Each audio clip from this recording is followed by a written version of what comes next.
Welcome to the Vexxed Uncensored podcast, hosted by me, Saint, and Mo Vader. You'll be listening to us dive into taboo topics, celebrity news, discussing what's got us so vexed this week. Listen to us on iHeartRadio, Spotify, Anchor, wherever you listen to your favourite podcasts. Now let's get into the show. Vexxed Uncensored presents Saint Remastered. The album features 11 Dolby restored tracks, written from 2011 to 2021 by Saint. It boasts an R&B pop sound with multi-octave vocals. Listen everywhere now.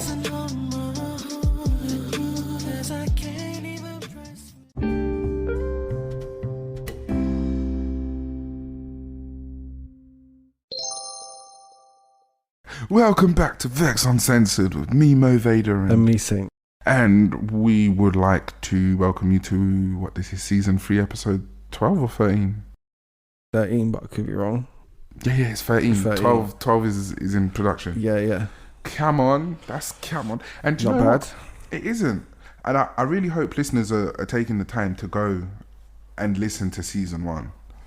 I haven't, but the quality is bound to be terrible compared to now. Oh yeah, it was in different continents, loads of technical mistakes, editing mistakes. Do you know what? Benefit of the doubt to us. Yeah. In terms of progression over the years, you can see the body of work improving. Yeah. You can see where and how we've invested our small pennies into this product and into the brand. You can see a journey there, can't you? You can see a journey if Yeah. you go back and listen to earlier episodes for sure. I'm gonna give a listen. To some of the older stuff, because I'm sure. My God, do you remember when we was recording on the loop?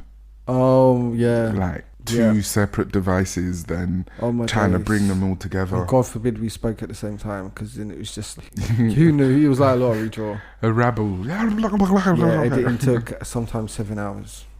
Yeah, I used to. Do you know how many times I fell asleep? Yeah. And oh my God, just going through it and pressing that snippet. I know, and just it gets so monotonous and sticking in. You're just like, wow, it shouldn't be this hard, but. It's much better now. Yeah, it is. We're laughing, mate. We're fucking laughing. So, right, this week, let's go in. Yeah, let's go in. I'm grabbing a random one. I didn't label the back of them, so okay, we're not sure if these are good or bad. Yeah. So, Lady Gaga, Lena Morgana. Rest in peace to Lena Morgana. Rest in peace to her. You did. You said that. It's alleged, or is it confirmed? It's alleged. It's so difficult, because I'm just going to say, look, this is conspiracy at the end of the day. It's an entertainment podcast. However, I'm just going to say it as it is, as the information pertains. And yeah, we could say allegedly, because there's been no official investigation or anything like that. But there's so much evidence you cannot ignore. Yeah. You can't ignore it.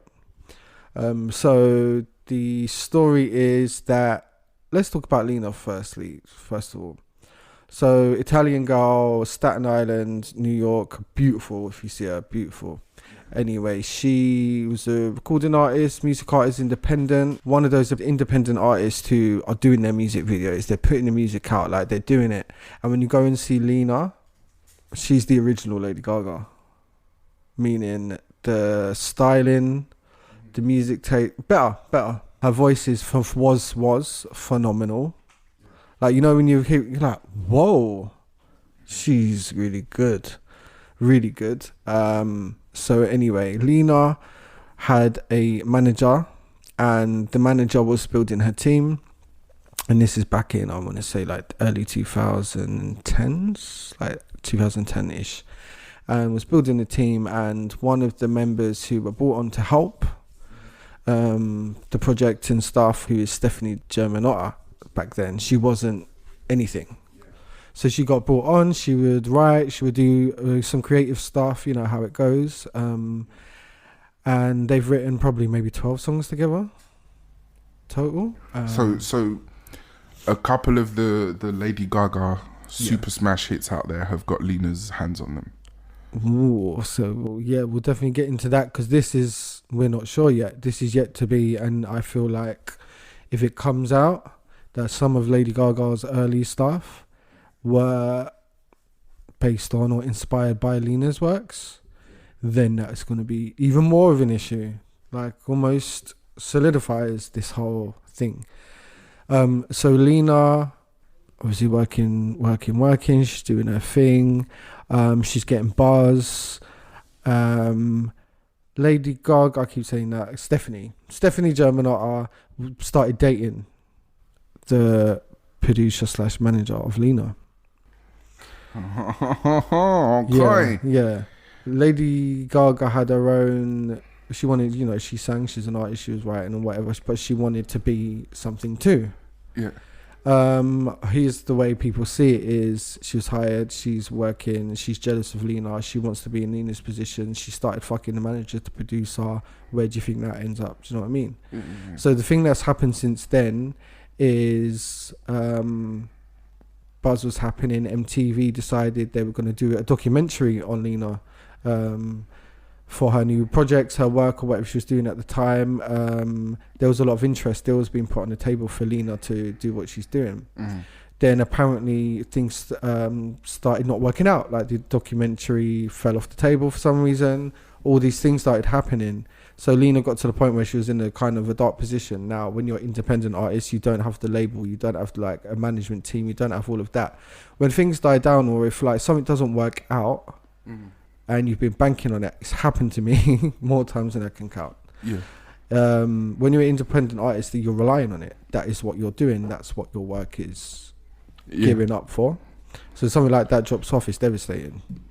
It's not like a signed artist who's like got 1,000,000 trillion different opportunities they're saying yes or no to. Yeah. You get what you can't pass. So she was in a dark place. Apparently, she started doing little other things. Like, for instance, she got hired, or she went to some meeting, and a rock band, alternative band, needed a lead singer. So she started doing that, doing these little things. So one day at lunchtime in New York, a woman in her 20s supposedly jumped off a building 20 stories up. Yeah. This was Lena. Okay.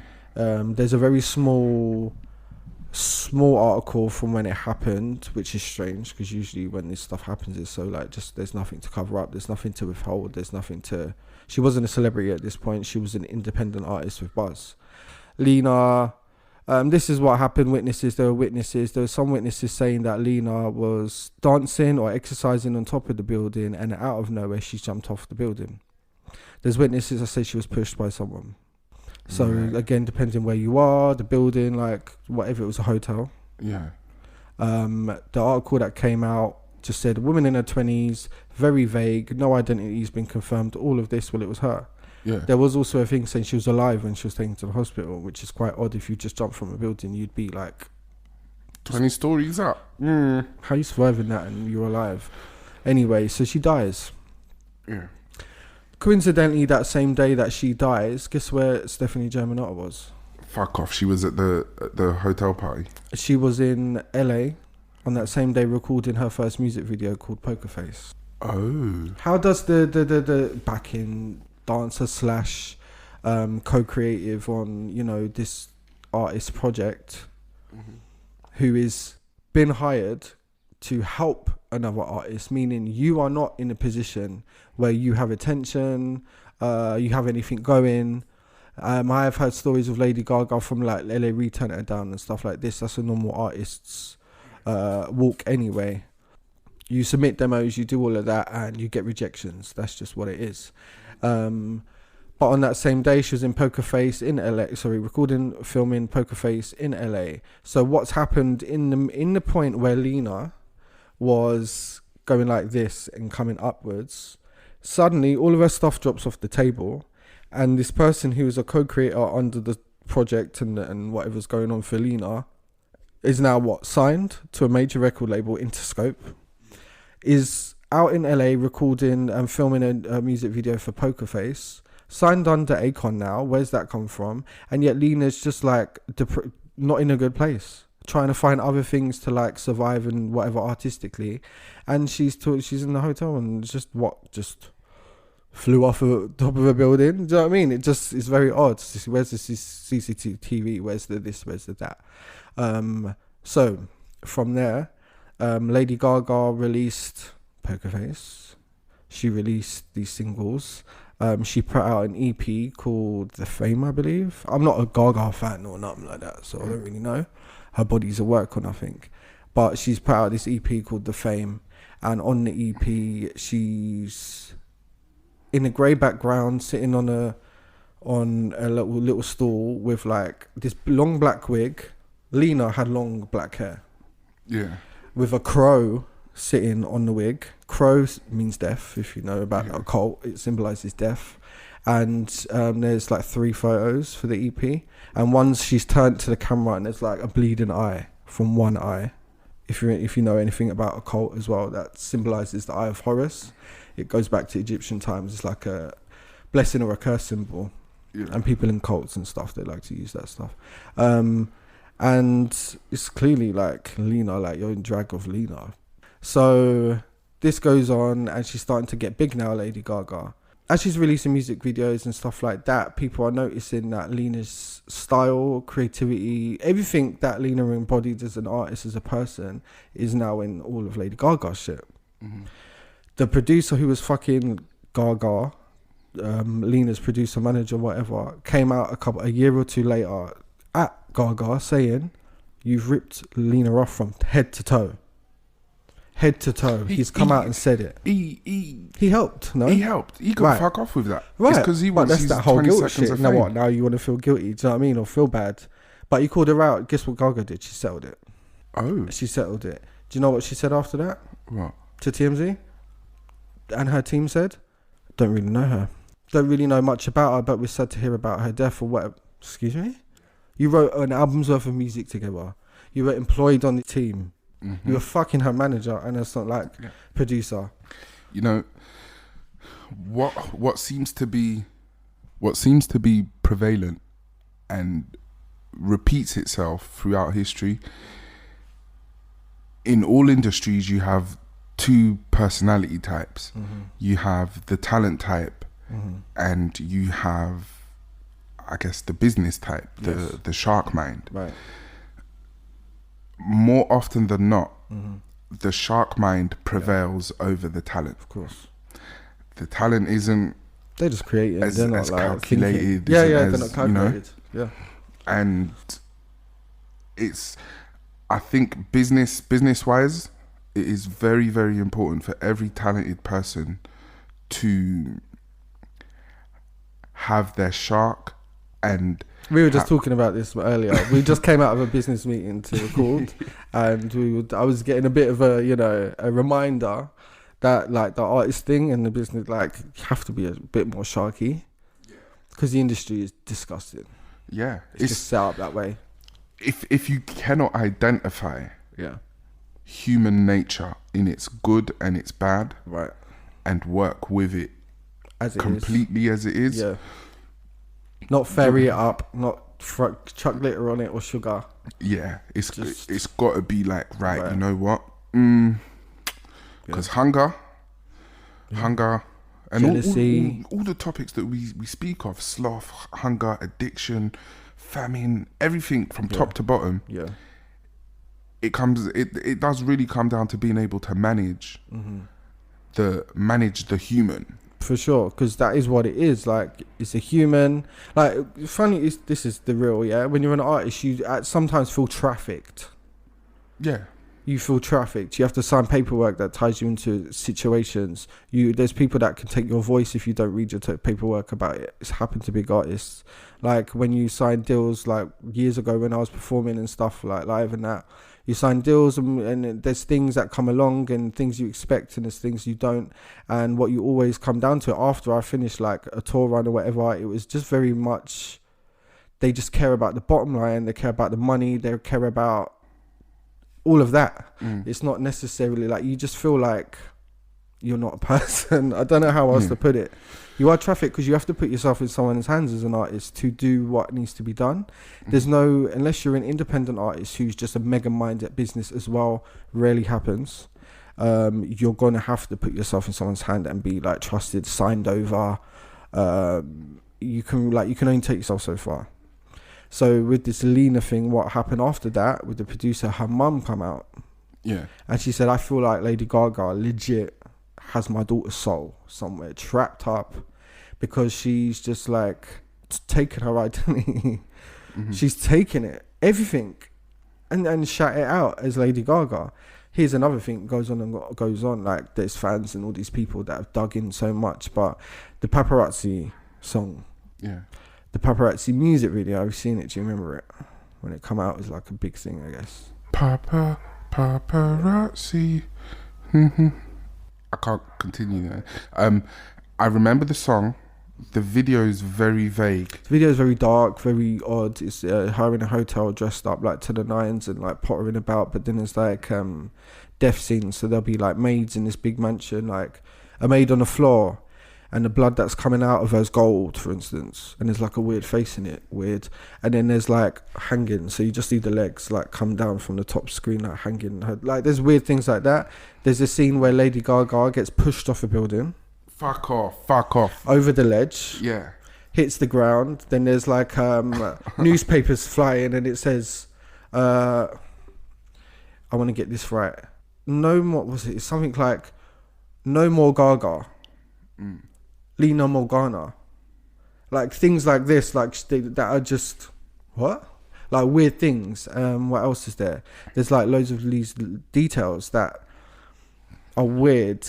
Songs that apparently are album cuts and stuff that might reference Lena, or like weird odd things.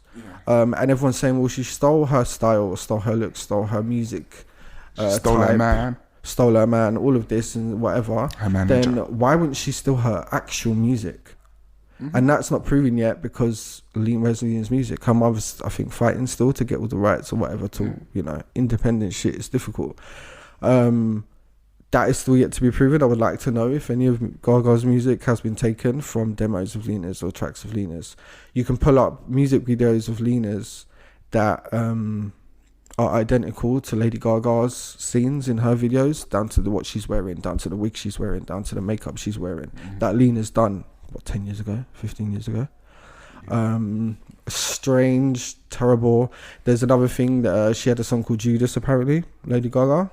Yeah. Very odd, very dark again. I know what I'm looking at because I guess I'm informed. But there's people who wouldn't be informed. They're looking at something, just think, oh, that's art. It's artistic. Well, she's wearing, like, in the video, Roman Catholic certain garb, that Rosarian, like, cult within Catholic churches and stuff like that are known to worship, the devil and all sorts of stuff. But why is she wearing that in the video, for instance? Why is she wearing, like, the song references, like, sacrifice and stuff like this? I think it even directly references the devil as well. I think in that song, I think she actually says, it's so blatant, it's kind of like in your face. It's the best way to do it. It's called hidden in plain sight. Sadly, when the formula works and I guess the formula user doesn't work, right, you simply change the formula user, and what didn't work for one person works for another, and it's just about, like, if Gaga was like desperate, what wouldn't she do? Yeah. You see the word desperate, because this is just all a game to executives. Oh, of course. I've noticed though, the word desperate and the word ambitious, oh wow, yeah, they're very different, innit?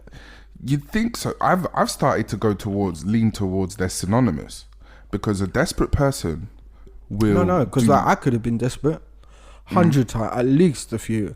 And there's times I've gone, no, not doing that, or that don't sound right, or this, like, it just didn't seem right. And there's things that did seem right and didn't work out. But 100%, I could have done that. Yeah. For sure.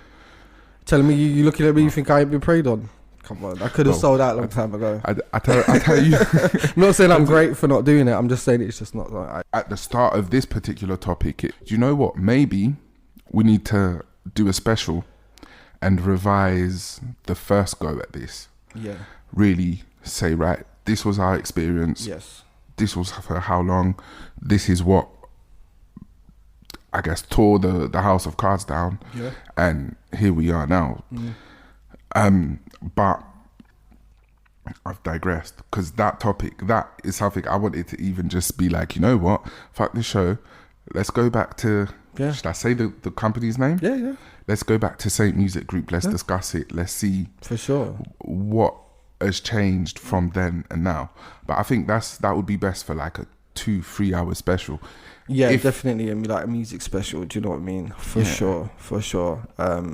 We could talk about loads of things, honestly. Yeah. So much on different categories and levels as well. There was also about the track and about stealing. About stealing. Yeah. Basically, yeah. There's a track that I was involved in creating. Right. The equipment that the track was recorded on belonged to another person. Okay. There was, altogether, including myself, there was 4 people involved. Right. Now, the person whose equipment it was decided they don't want to put the music out. They don't want to put the song out. Okay. Now, the song would have been a hit. The song would have been a hit. Okay. Absolute hit. Did the artist think that? No. The artist did. Oh, they did. 2 out of the 3 did. Okay. The one that didn't did not want to put it out because of their transition from, say, rap, hip hop, and current culture, and they were transitioning into more of a they were just gospel, and more of a biblical influence. Yeah, so they didn't want to muddy the waters for what they were going to do. Yeah, forward. Yeah, but up until that point, there was years of back catalogue, which was thrown away. Yeah, and that would have been the catapult to that person's career. Yeah, that person's career. Everyone else involved. But do you see how they would have had to sell themselves out, just their feelings alone, in order to get that? Yeah. How funny that happens, you know? I see the conflict, I have to say. And I do respect them for doing that. That was the right decision as an artist. But business-wise, no. Even for the career projection, no. That was not what was, and even agreements, no. You know, but that's the thing. That's the struggle. It's like art. How do you monetize art? Art is like feelings, emotions, thoughts, processes, expression, but then monetizing it and then business flipping it. It's like taking something that's full of soul and life and then putting it into an arena that's like full of spikes and holes and survival demons of the fittest, and everyone trying to take from it and make money from it. Sad truth is, from your earliest age of internal conflict, so that very first internal conflict that begins to shape your personality is the very first point where you realize that there is the romanticism of individuality, who we are, what we put out, how we present ourselves, and then there is the reality of survival of the fittest and competition. And favor in one direction over the other leads to failure. For sure. And equilibrium between the two seems to be what makes things sustainable. But sustainable doesn't particularly mean world-class success and smash hits. Right, it could just mean making money off the shows, some small merch, like just cutting the mustard. You know, making ends meet. Yeah. And making ends meet is just not to be sniffed at. Like, if you can do that with your art and stuff, like, wow, that's a big deal. Not many people get the opportunity to do it successfully, even marginally.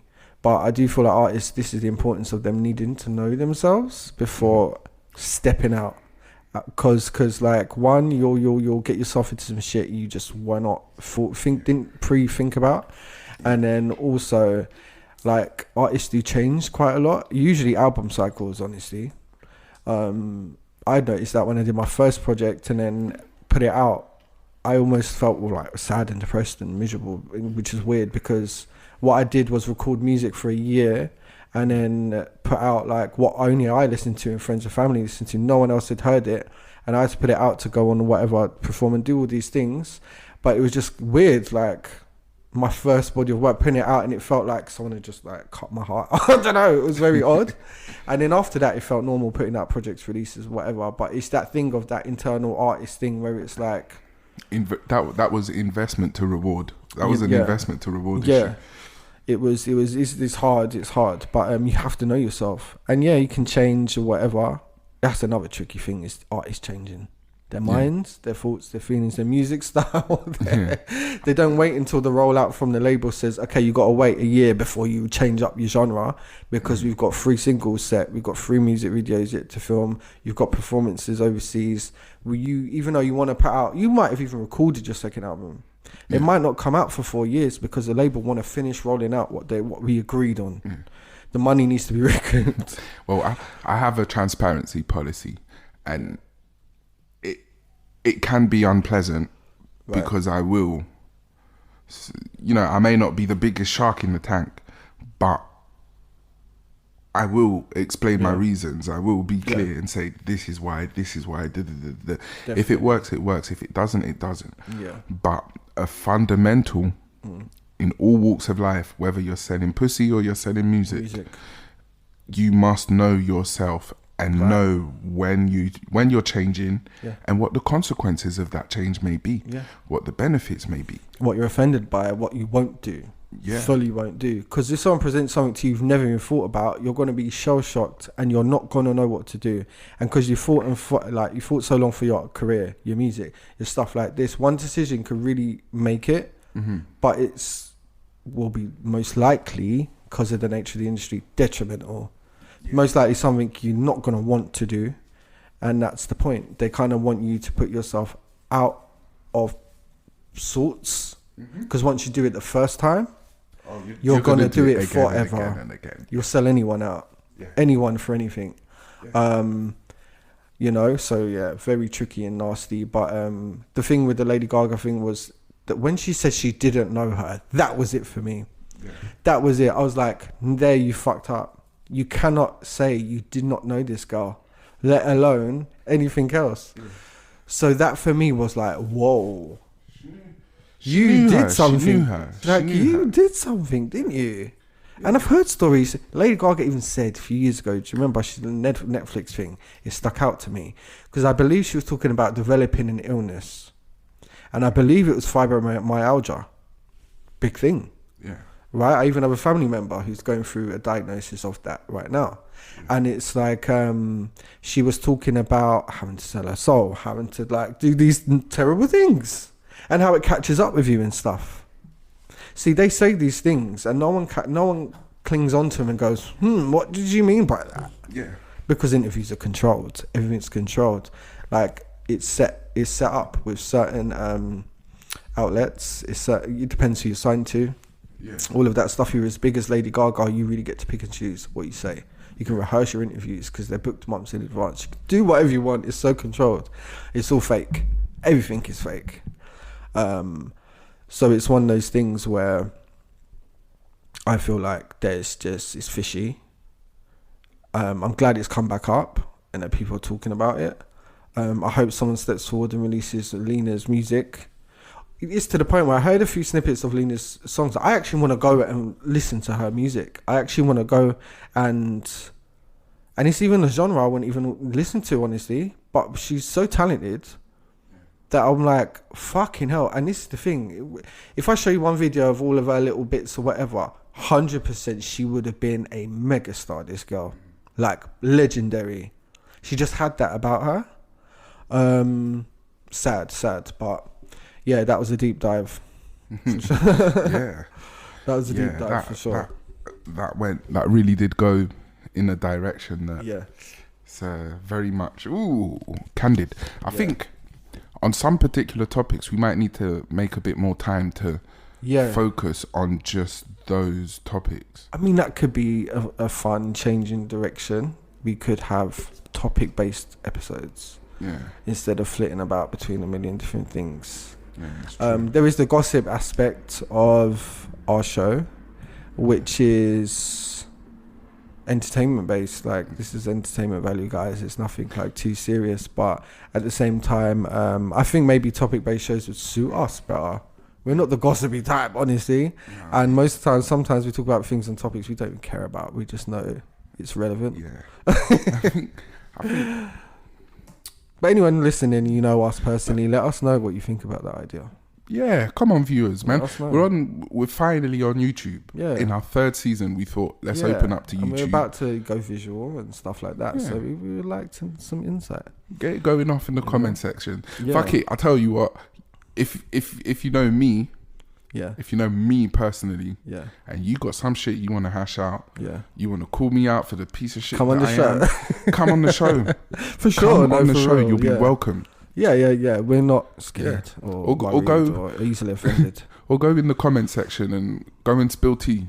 Don't worry, I've done a lot of For shit in my life. Yeah, for sure.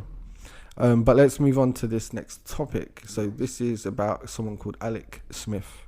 Yes, Alex Smith. On his 26th birthday, 26th. he was no longer, how can I say? He was no longer under his mother's health insurance policy. Right. He was a restaurant manager. Okay. He was born with type 1 diabetes. Right.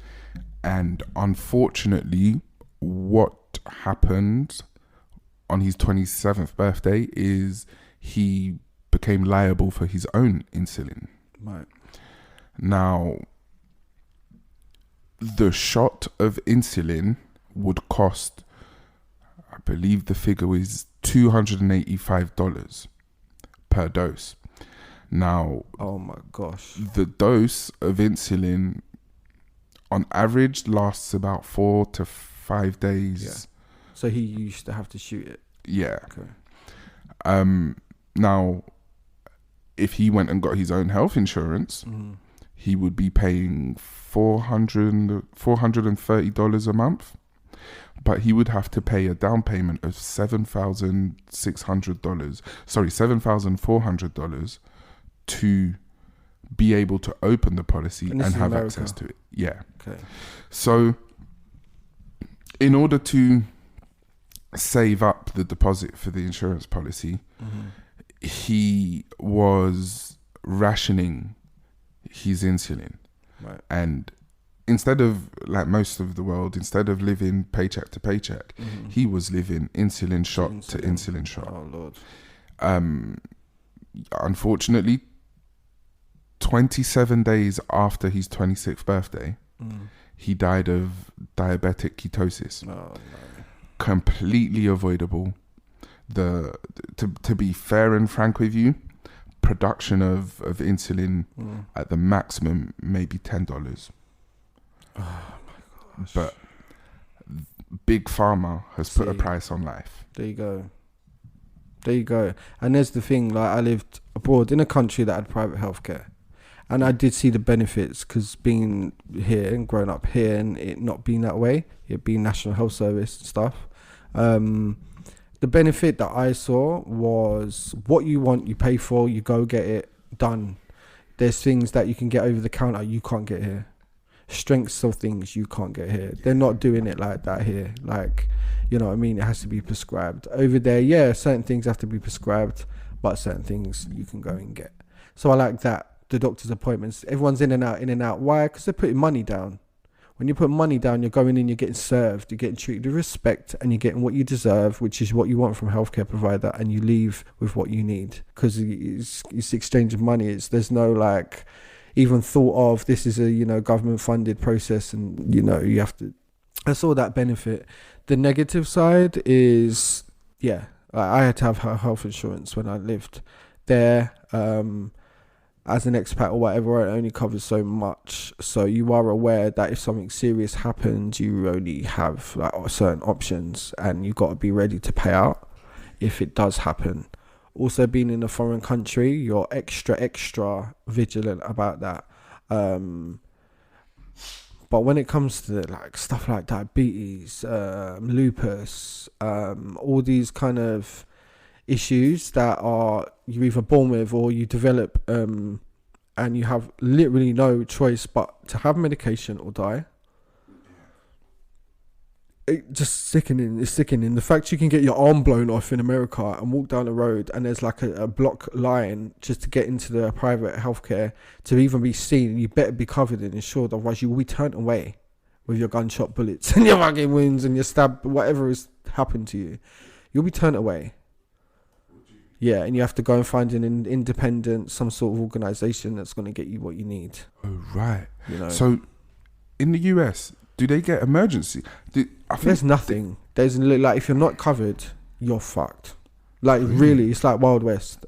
That is what it is. Damn. That is what private healthcare means. I thought at the bare minimum, you got an emergency There's treatment. no safety net. And if you do get, like, they do it for you to save your life, the bill is going to put you in a grave anyway. Okay. Ambulance they charge for. They charge for that itemized bill they'll give you.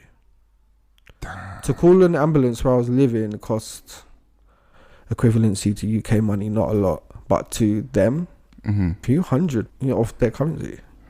Basically died, don't go hospital. Yeah, or go underbelly, like in some. Go to the vet. You know the ones that do BBLs in hotel rooms and shit. Them motherfuckers come get the bullet out, cauterize me, and send me on my way. You know, it's fucked. I don't know how like it works there. They've got a population of millions. Like people are dying. Population control. They don't care.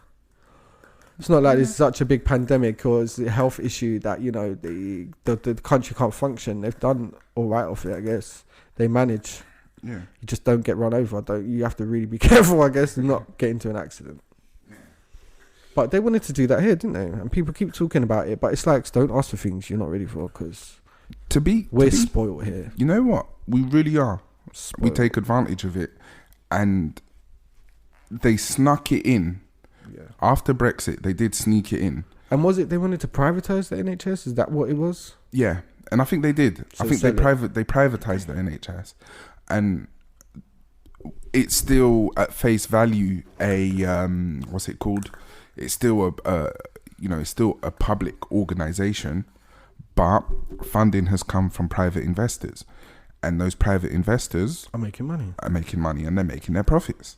And guess what they're going to do? If the profits fall, they're going to do whatever they have to do to get it back up again. They don't care about who's attached. And yeah, of course, cutbacks. Since the UK has lost European funding, the NHS has gone from being on a what's that term people use? Breadline, thin line. Yeah, breadline. Yeah, it's gone from being on the breadline to more or less basically starving. Oh my days. It can take up to, the longest that I've heard is 9 weeks for a dentist appointment. And that's because... See, I wanted to go private in order to, but there's the whole thing with insurance here with like, well, I guess everywhere pre-existing conditions aren't covered, which is, by the way, one of the biggest shams and scams I've ever heard of. Yeah. How are you telling me to cover myself for medical help, but whatever issue I already have isn't covered, I have to develop it after I've signed the insurance. Yeah. Meaning you have to get insurance as early as possible. If your family aren't smart or educated that way, or even see a value to it, you're poor. Like some of us don't even go to the doctors when serious stuff happens. Trust me. The ER, like at Lewisham Hospital, was if you really have to, and then that's it. Fun fact. I'm aware. I know Lewisham Hospital, by the way. Yeah, I know of someone that had to go to Lewisham Hospital recently. The waiting time was about 9 hours. So instead, they went to Princess Royal Hospital, just in Bromley. Yeah, they were seen within 2 hours. See, like Lewisham, Camberwell, Kings. So I had a cyst in my back many years ago, at least almost a decade ago, and it got misdiagnosed, hemorrhaged and everything. I couldn't even walk. And when I went to Lewisham Hospital, the good thing was they got me in for surgery the next morning. Yeah. But they didn't do it right. Oh God. Like the scar weren't done fully properly. So once it all healed, I think it took me 6 months to heal, because of the area and stuff, like nurses coming and like packing you and stuff every day at home. But it was like once the scar healed, it was almost too thin sometimes. So it has, if you don't watch yourself, like you can potentially like open it. Like obviously as years go on, scarring, like the tissue gets thicker and thicker. Yeah. But you can't add to like what graft, like you can't magically. Yeah. And then the years went by, and being not thinking of medical negligence or whatever, I weren't able to sue them. Oh. But like so many horror stories about the hospital, like I'm surprised it ain't been burnt down or whatever. They just keep rebuilding it and adding on to it. Yeah. University. They put the university title in front of it, and it means that they get to funnel students. Right. And which I'm sorry ain't great. Yeah. It's not like, who wants someone who don't even know what they're doing to be in charge of your body and health? You know what? There should be, I know it's going to sound very communist and very fairy tale land. Yeah. But there should be a system where you can only do a job and be paid for the job if you have a passion. So yeah, you start the work on the basis of all of your needs are taken care of, and you're paid at a 10-year delay. So your passion and your workload, your work rate, is what is drives rewarded. You. That's why you're getting up every day, not for the money. Yeah, I like that idea. Yeah, but there's maybe 5 year. No, you know why I say 10 year. You know why I say 10 year? Why? I say 10 year because hold my benefits back for 10 years, maybe, like, you know, the little extras. Mm-hmm. I don't know. But in that time, bear in mind you're still getting your full holiday pay, sick entitlement. Okay. So if you want to take a week off to go Magaluf and go, you can do it. You can do that. Okay. Your employer will do that. They'll pay it. Yeah. You want to go buy a gram of Coke, your employer will give you an expense package. Yeah. Go, like a credit card. Go do that. But there isn't remove the responsibility of, I gotta pay my bills from an individual, because what we're seeing regularly, and wages not being high enough to even do that from the offset. Yeah, that's true. No, wages are. You know? Wages are. I'm not gonna for cost of living. Yeah, even cost of living. Not rent prices. No. Cost of living is borderline fabricated. Like you know, like the minimum wage for your average, I don't know, whatever, 22-year-old, and then you've got rent prices for like independent living. Like no one can afford to live on their own. Nobody. Over the like, do you know what I mean? Over under a certain pay wage, like in London anyway. Outside of the city, for sure. And imagine now, spanner in the works, right? If your landlord was passionate about housing people and resolving housing matters and housing issues, and just the fact that they have housed someone feeds into their ego and their power trip and whatever they aspire to gain from the world. Right. They are compensated for that. Right. So they're getting their tax breaks and their kickbacks from how many people that they are housing. Yeah. That would entice landlords. For sure. They would be like, okay, it's about quantity, not about quality. Because right now the greed is based in that if I've got a 1-bedroom flat and it is within a certain radius of here, there, everywhere, I'm going to milk it and charge £1,500 per month. Right. Also, I think that landlords should have a high responsibility of like, if they don't do things properly, or if they're not fixing stuff, or like the heating or whatever, if it comes under like a health issue, which anything in your home, if it's not done properly, can contribute to negative health. Doesn't matter if it's just low mood, depression, you know, if it's too cold or whatever, like medical, physical health problems. But I do think there should be a culpability for someone who manages a dwelling for a human being to live in every day of their life. That can, you know, is a big part of just existence, having someone to live. And they should have, like, you know, for instance, if you're malpractice in a hospital, you're in charge of someone. Yeah. you know, not of their life, not of what they do, but you're in charge for a period at least of their well-being. Yeah. Or something that heavily contributes to it. So therefore, if something goes wrong, they are culpable. Like, they are held to most of the time. Yeah. If they're not just like, you know, actually I'll bring up, it's not on the topic list, but I'll bring up something in a second that ties into all this. Shocked me. Yeah. I only learned it yesterday. Actually, let's get into it. Do you know what ghost doctors are? Ghost doctors. Yeah. A ghost doctor is a doctor that opens a GP practice or surgery and then hires a team of other doctors below them, and all of the practice that occurs is under their name or under their practice. Almost. But It's worse. you never meet them. No, it's worse. It's worse. Yeah, well, you're good though, because a lot of people just think, what, like you wake up from surgery and there's a doctor and they speak to you, and then everyone's like, what doctor? Do you know what? No. Do you know what? You know why I said that? I've lived in the UK more or less all my life. Yeah. And had a doctor. Yeah. And my doctor, whenever I would actually book an appointment and go to the doctors, it was never that doctor that I would see. That doctor was basically never even on site. Oh my God, same. Yeah. I never met my original doctor. It was never them. Yeah. Dentist as well. Talk about that's when they're not here today. Okay, but I want them because they're my dentist. They know what's going on. You can look at an X-ray and whatever, but you don't know. Like, yeah, weird. But anyway, it's worse. Yeah. So it happens mainly in Korea, but everywhere. So a really famous surgeon, have a practice. You can imagine the best building, the nicest suites, everything's perfect. Yeah.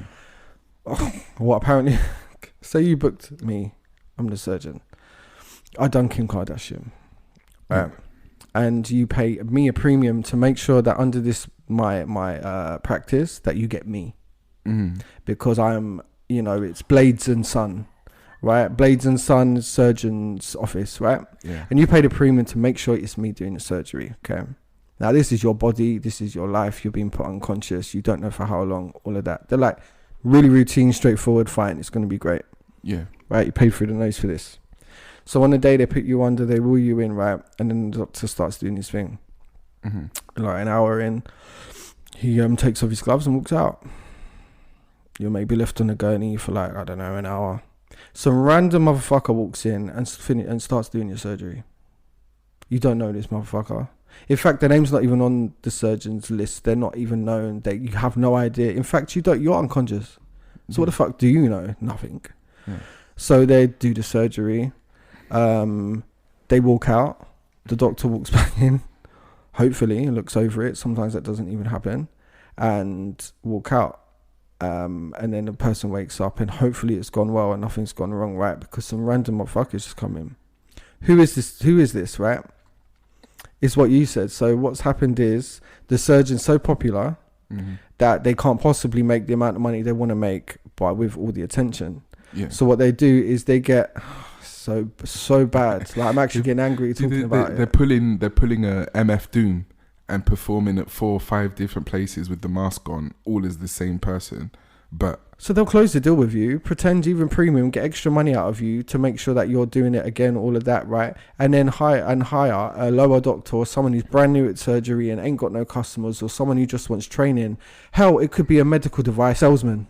It could be literally any who wants to make some side money while they're in uni or whatever the fuck they're doing. Like, it could be anyone. And they're doing surgeries on you, not even qualified. It's shocking to me because there's been accounts where the person who's the ghost doctor, they've sold a stethoscope to the surgeon. Like, they provide medical tools and they've like, I wouldn't mind learning and getting into this. And it's like, okay. Fuck, you know. Yeah. They've even asked nurses, can you finish this rhinoplasty, please? Because I've got to go. And the nurse is like, yeah, I'm excited. I want to know. I've read a few books. And what? So there's people dying on tables, like dying. And one thing happened with a guy, and luckily the mother of the guy got a new law. This is in South Korea, and I think it should be everywhere for CCTV to be in plastic surgery rooms, operating rooms, specifically for surgery only, not as life-saving procedures in hospitals, because this is like ridiculous. Sexual assaults as well when you're like unconscious, that ghost doctor and all of this. Ghost doctors, They could rape you. They could finger you. They could anally sodomize you. Do you know what? Do what they want. I was staying quiet about it. Stick their thing in your mouth. But last week on a social media platform, someone posted a clip and I saw. Was it a doctor one or was it? Yeah. The one I saw. The doctor standing up. There's I'm not going to say a black woman, but I'll say a woman of brown complexion. Okay. Laying unconscious. She's getting operated on. The doctor standing there has got his dick in her mouth. Like standing behind the curtain thing. And he's there, full scrubs. Could have been a nurse, could have been a doctor, but he's in the operating room. He's got his dick in her mouth. While other people are getting on with what they're doing, like it's normal. Yeah, because there's the curtain thing. Right. So how would you know? Yeah, plausible deniability, right? But then there's someone sitting on the other side of the curtain where they can see that doctor's body, and they are recording the doctor. The doctor's got his dick in the person's mouth, moving his hands up and down the shaft. Listen, I felt so sick. I've had to have maybe 2 or 3 surgeries that I'm aware of, and the thought of that, like for the average person, you don't even think you could be violated that way. No, you never would think, like, ever. I'm telling you, just ever, like, but it's money, it's evil, it's all about, like, business that's all about vanity as well. I'm not surprised there's so much evil behind the scenes and just like when it comes to money making. And the thing is, like, apparently in plastic surgery, and look, we are sponsored by a company, we're not dumb to that. Pure Adar obviously do have great reviews and they have no issues like that, like we wouldn't have them on.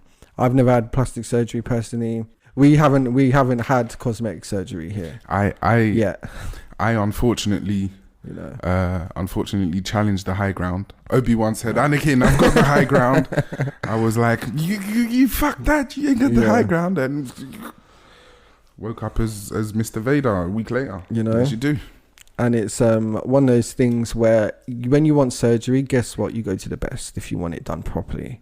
But now you can't even trust the best. Do you know what I mean? Absolutely. But to like make them look prettier for money. So I'm not shocked or surprised that it's so common that they're degenerates. You do have to question the state of mind of someone that does elective cosmetic surgery.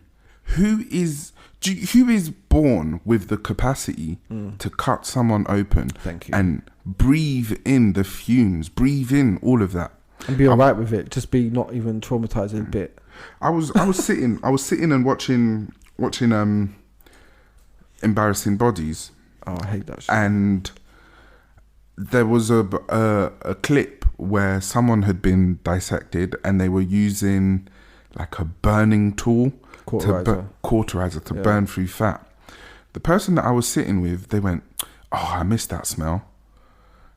And of burning flesh. Yeah, and I was like, "What is it? Does it smell like pork? What does it smell like?" Bacon. And he said, "No, it don't smell like pork. It just smells like burning, but it smells really bad. But you get used to it, and once you're used to it, you miss it when you're no longer in the operating room." And the devil is real, because there's the flesh is.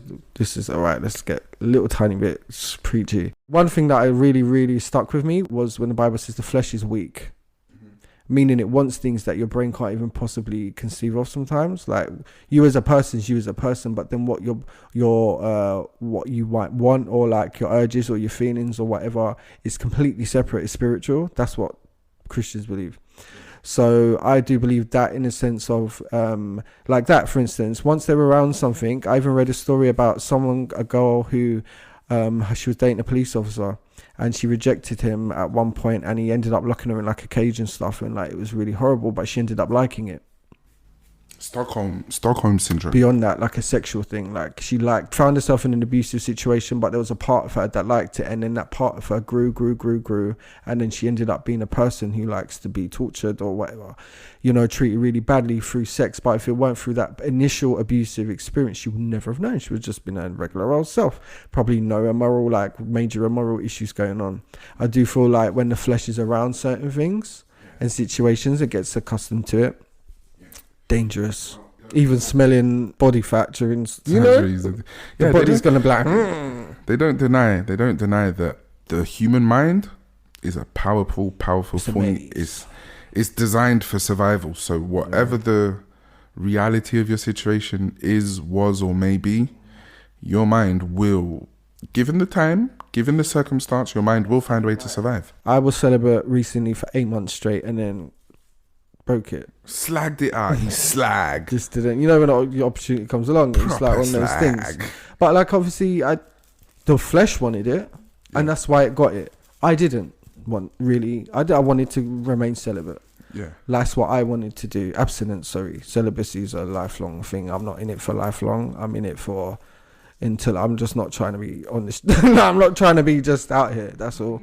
You know, Christianly and all that. My body wanted it. Like, of course, it's a custom and conditioned, actually, to want it. But I didn't. My mind didn't. My higher self or whatever, like, me as a person knew what I wanted. It happened. So that's what I guess self-control. And you telling yourself no in your head matters. Like, you telling yourself no. Matters. It has an effect on the flesh. It does. Because if you don't tell yourself no, the flesh is going to get up and do what it wants. I abstained for 1.5 years. Okay. And then... That's a long time. Caught some strange. Right.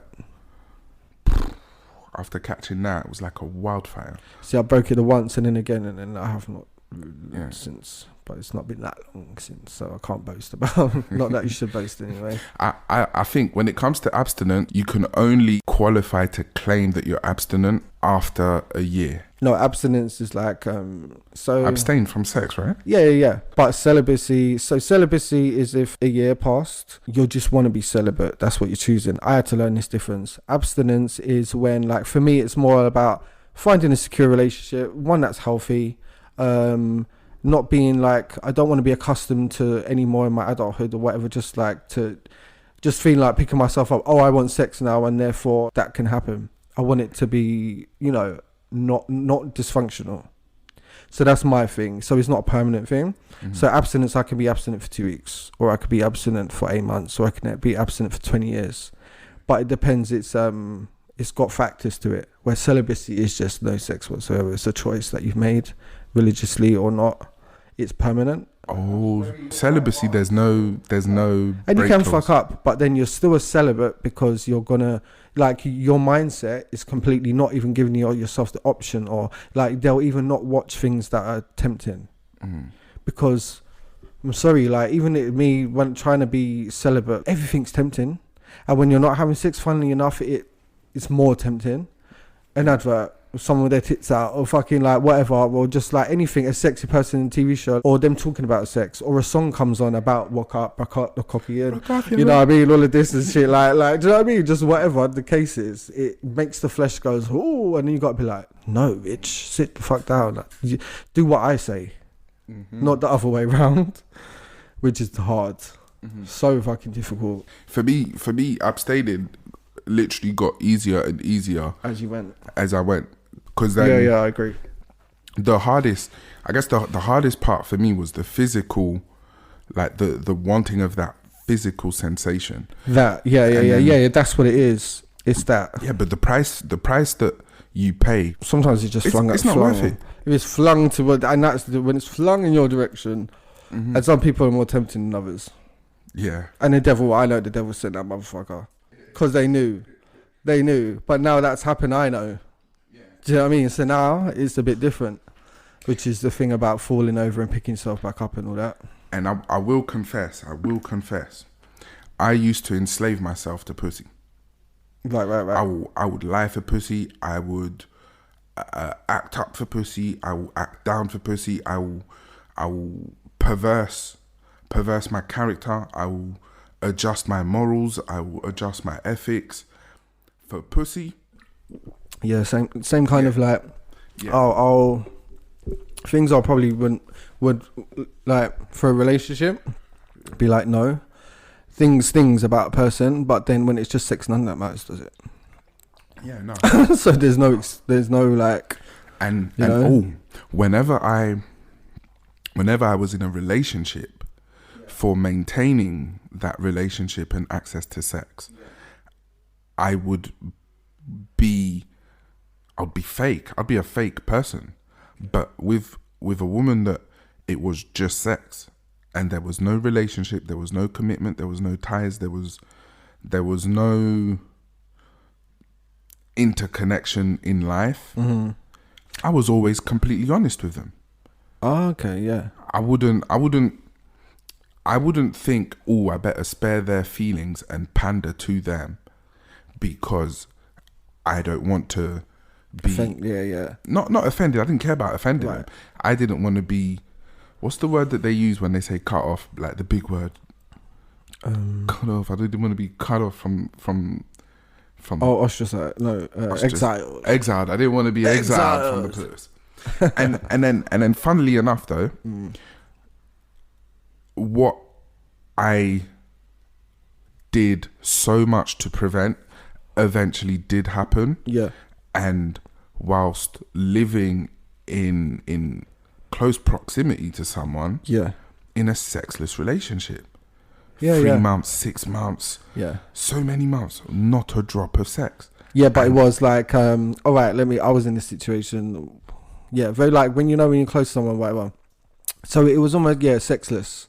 I get what you mean, and I don't want people to just think like it's a friend thing. No, it's not. Yeah, no, it's not. It's completely what it is, just without the sex. Yeah. So for whatever reason, and what I found out was even though there was no sex, it didn't matter. It still made it. It was still steamy. It still felt steamy, or like, do you know what I mean? It still felt like, when they talk about tantric sex. I'm not into none of this and never participated. Tantric sex is like, when they tease each other for like 3 hours straight before they finally do it, or for 10 days straight. Have you heard of this? Yeah. And then they finally do it, and it's supposed to be better because you've geared yourself up for it. Yeah, I'm not. So it's like an eventual, it's a constant, like, will they, won't they? It's like a constant turn on. That's torture. I don't agree with It's torture. But the only reason is like, it's because there was that relationship-y factor of the emotion thing. But if it weren't for that, then it would have been dead in the water, obviously. But yeah, no, for me, my experience with pussy is that it's had I've awarded it power that it didn't deserve. And when that power is weaponized against me, in my own character, I've learned whenever someone has a weapon against you, remove the power that weapon has. You take that power back. And I'm able now to, I guess, not think with my dick. So you ain't gonna manipulate me over a piece of pussy. That's what I mean. And happen. Porn don't help either. Yeah, no, that's been a difficult thing. But like, I'm doing well with it, great with it now. But it's still a thing. It's like a daily. You think about it. But when I was younger, I didn't. It's just quite funny. I guess it's quite funny. So I didn't wank. Like that wasn't a part of my life. So I guess I started having. So I lost my virginity quite young. Not too young, but and of the same age, so it wasn't weird. But prior to and after, didn't masturbate, didn't even know what that was. In fact, I remember a friend's older brother having a book about wanking. It was like a comedy funny thing. I didn't even know what that was, and I'm like, I want to say like, how I don't want to say that age because it's quite embarrassing. No, say it, man. Say it. It's uncensored. Like, I want to say like 11, 10, 11. That's okay. That's normal. But I didn't know what it was. I pretended what it was. I pretended to know. I'm a proper wanker. I'm a proper wanker, mate. Oh, fucking hell. Yeah. I could take a day off. Yeah. and goodness me. Yeah. We're going about 6. Look, 6, it keeps you out of trouble as well. And this is what I've learned. Like, it keeps you out of trouble. It keeps you from dealing with people you wouldn't normally deal with in your head. Like I said, you let things go if it's just carnal stuff. You ain't got to give a fuck about whether they're nice people or not, or whether they're annoying, or whether they're headache, or anything like that. They want fucking favors all the time. They want your time. They want your peace of mind. They want your soul. They want what you have. Was up for grabs or offer. No. But I mean, good on them as humans for expecting and thinking that. But like, it wasn't Try that. again, motherfucker. Because you're not married, you're not in a relationship, you're not anything. You just feel like a 1-ton whore. Just itching, clucking, just a whore, clucking for a little. Yeah. I'm always more behaved around people I know because everyone thinks I'm like a saint. Funny enough, ha ha ha. Do you know what I mean? So there's that. But wish me luck. Well, good luck. Okay, so topic I just picked out. Okay. Funnily, we're on the topic of sex and sexual favors and whatnot. But yeah, Chris Brown's getting called out for charging $1,000 for a hug, a hug picture, meet and greet. So why is he being called out for it when this is the industry? I'm sure there's bigger artists that are charging 20k, 30k, 40k for meet and greets. Totally. I'm trying to work it out still, but for some reason I get it. For some reason, why he's being called out, and alright, so I'm just gonna go with it. So in these meet and greets, he's hugging fans. There's even a female fan who has jumped up on him around his waist, and he's like got her ass, like, and he's dead, like smiling at the picture. Yeah. Because the meet and greet, they got 3 minutes, I want to say. Yeah. 3 minutes. So, yeah, artists do charge a lot, but I want to think that if you got to be big though, usually Britney or Michael, or do you know what I mean? Like big, I guess now it'd be like Meg Stallion or Doja Cat or some shit. To charge $1,000 for a picture and like exclusive VIP wristband or whatever merch and stuff. You're not usually allowed to touch the artist, usually because we're insured. There's public liability insurance. We got to have his performance and stuff. Yeah, have to even get on the stage, don't matter if he's in a pub. So there's things that you're not meant to do, and so everyone's a bit criticising him because like, this looks like if I ran into you on the street, you give me a hug. This looks like if he met that girl in the street, she'd probably jump up on him and he'd do that and it'd be fine, like it'd be cool. But he's doing it like, it just seems a bit like if you're going to be that common, be that fucking common. Otherwise, stand back, do that one where they're like that. Nah, because or whatever. He took, you know, them Britney, everyone's taking piss at the Britney because she's like with this smile, like uncomfortable, like 2 feet away from the person because her team wouldn't let her touch no one, and that's what you expect. That's what you expect. If I go and see someone big, I shouldn't be able to touch it like that. You know what? Devil's advocate on this one. Yeah. I'm with him. I'm absolutely with him. On it. You even go and charge $2,000 because of the hug. Yeah, you pick them up. You pick them up off the. You make sure that they sign the contracts, the paperwork, and everything. Yeah, and you get paid your $2,000. Yeah, because I don't see or understand a difference between Chris Brown doing this. Yeah, and the OnlyFans movement and culture, and the selling of sex. Yeah, I know. Lil Pump had one. Okay. Yeah, Lil Pump had one. But no, Soulja Boy. I've heard he has one. Is he actually having sex on it? Because they take the piss out of him. Must be. Nah. Or dick pics or whatever. Nah, I don't think so. I think he has one. People follow it. Yeah. And he just posts things that I guess wouldn't go on YouTube. And they won't go viral because copyright strikes. We could be wrong. They could be doing it all. I don't know. I don't think so, because you know what? It'd be everywhere, wouldn't it? Yeah. But would it? Yeah. 100%. They take it off now because he's a big artist. 100%. Remove it. You know, I'm not going to expose that industry and that part of the internet because I live there. I'm a proper wanker. Right. When it comes to research, you're on it. Listen, I am hot shit on it. If something has been recorded somewhere, and it is on a device, social media isn't the only exposure to videos out there. Right. Let me just say, there's another realm. There's a whole nother realm where it isn't on the stream, the live feed. It's in the chats. There's time machines. You can literally go. You could whatever. If something's been posted on the internet, if it existed, it's there. Right. It can be found. Warning to the wires, people. Yeah. So it will never go away. And then there's those people out there that have their own private archives.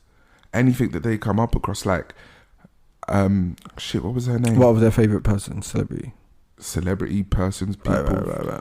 There's someone. Fuck. What was her name? Back shots from the back, screaming la la la, from Birmingham. Remember the She was a rapper. She was a female rapper. Oh, I think I know who you're talking about, but her name is... It's not Lady Leisure. No. It's not. Something. Fuck. Did ZZ Mills interview her once? Did ZZ Mills know her? Yeah, I think she did an interview with her. Yeah, that's what I'm thinking. And she was like, so she was why coming are you so back. explicit? Yeah. After years of not really doing After much. almost 12 years. Right. She did porn in between. I know that she she didn't say that in the interview because I never heard that. No. I know she did porn in... She did an episode of Splat Bukaki from the West Midlands. What? I need to find her name. No, she did a bukkake. Yeah. No. Have you got your phone? Is it close? Yeah.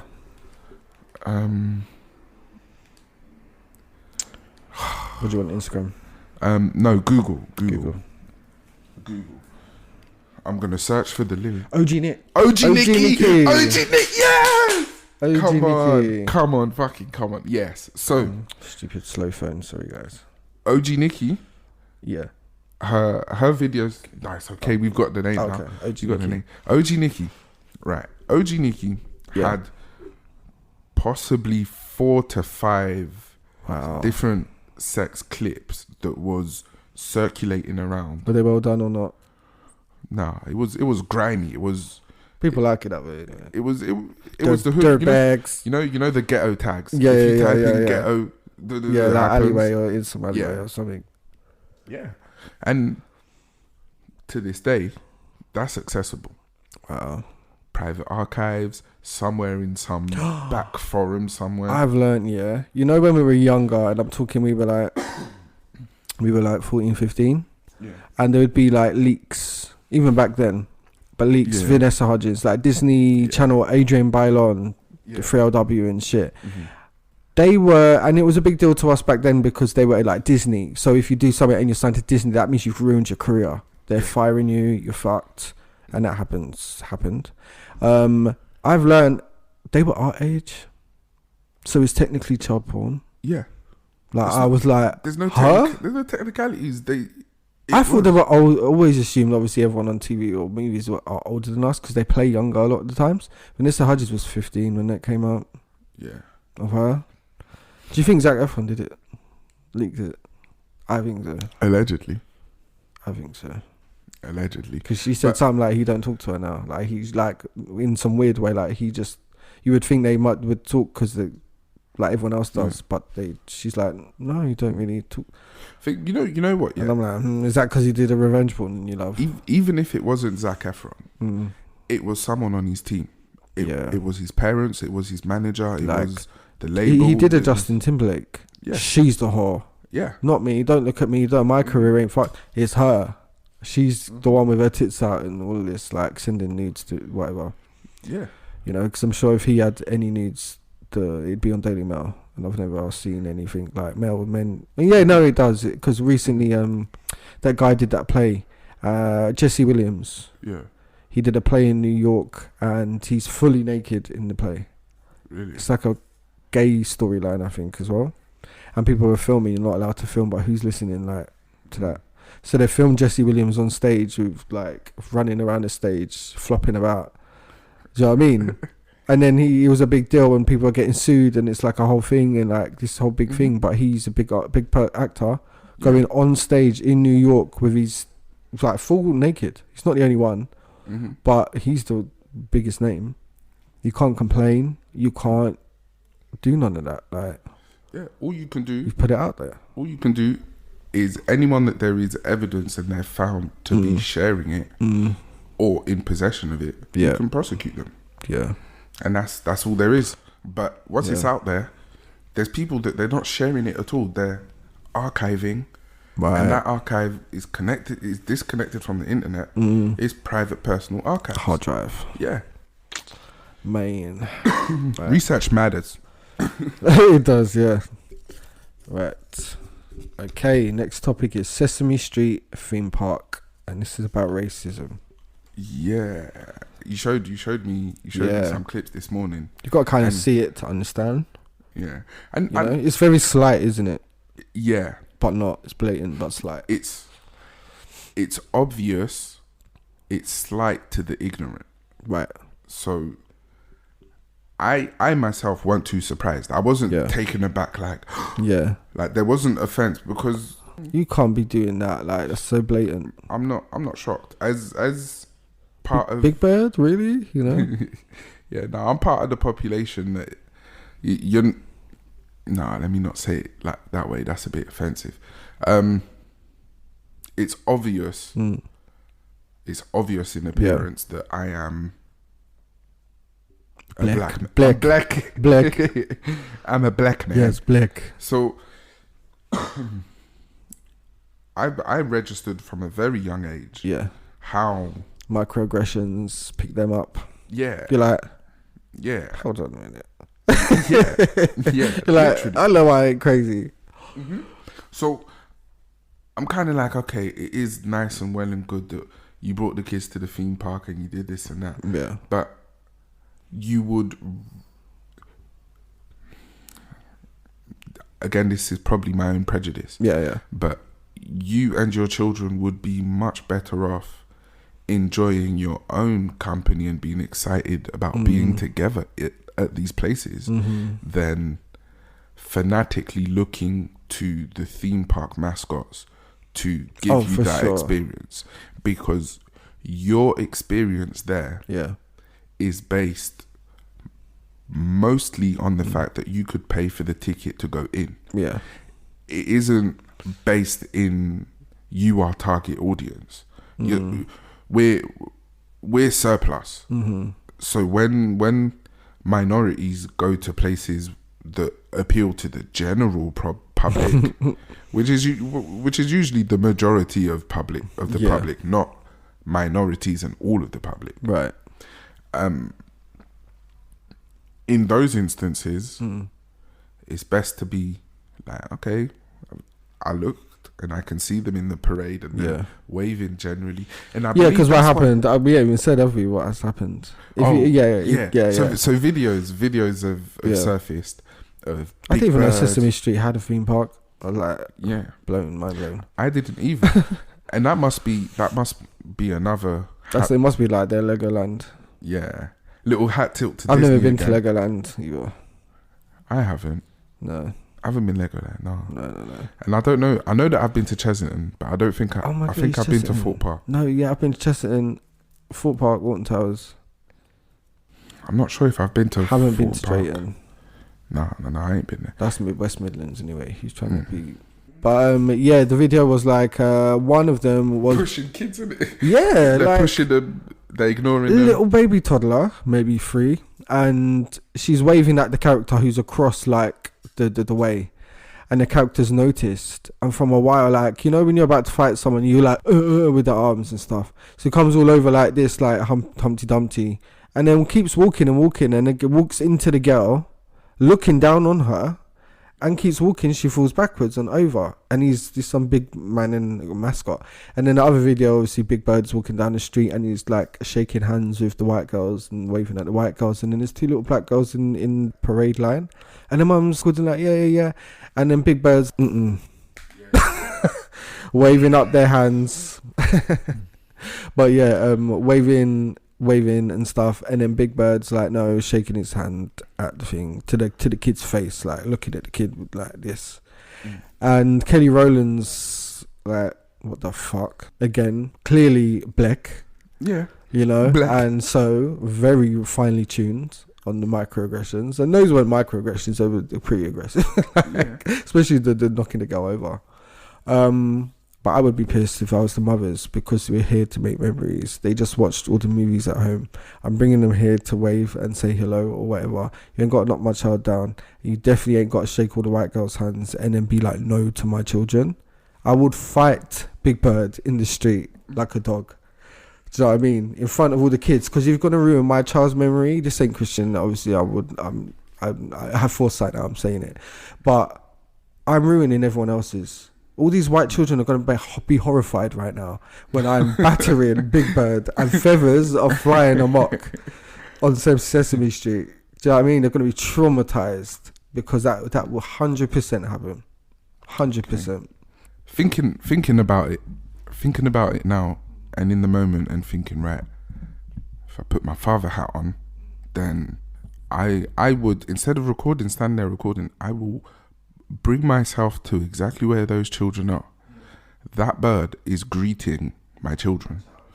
You're greeting them. You're greeting them. You're getting down. I'm taking a picture. You're even stopping. Right. And if you are not, because if he's like this still, if he's still like that, then it's no problem. It's a fight.